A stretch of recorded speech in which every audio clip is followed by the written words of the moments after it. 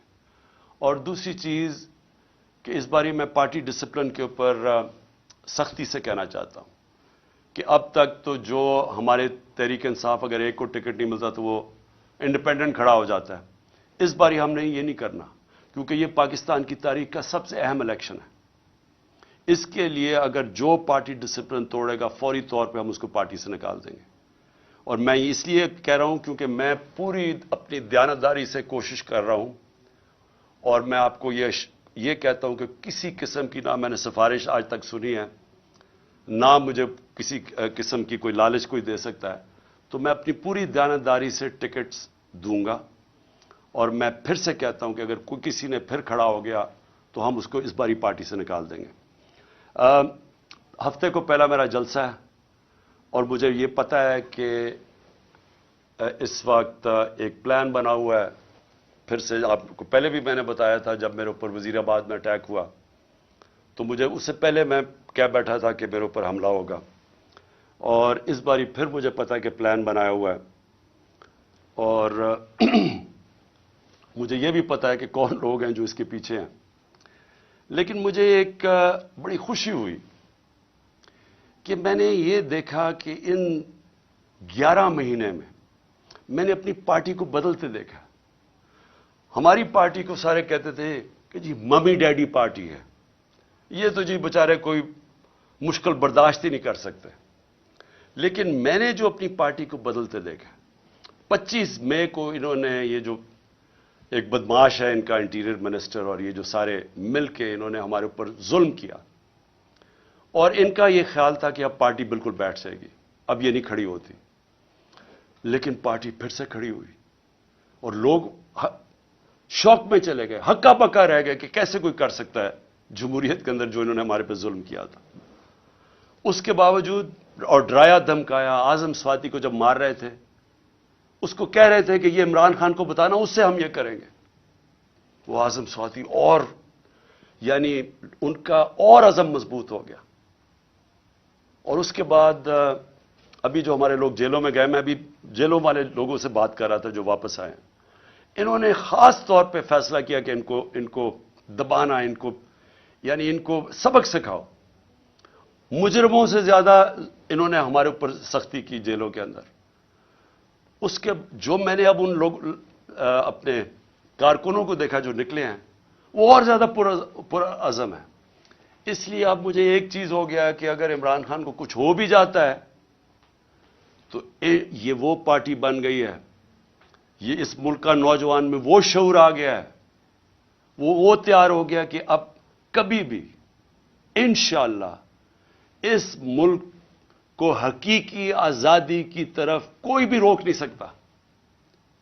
یہ وہ قوم, میں ایک دن اللہ سے دعا کرتا تھا کہ کیونکہ میں باہر کے ملک دیکھتا تھا سارے, اور میں دیکھتا تھا ان کو کہ وہ آزاد لوگ تھے, وہ لوگ آزاد تھے, اور آزاد لوگوں کی پرواز اوپر ہوتی ہے.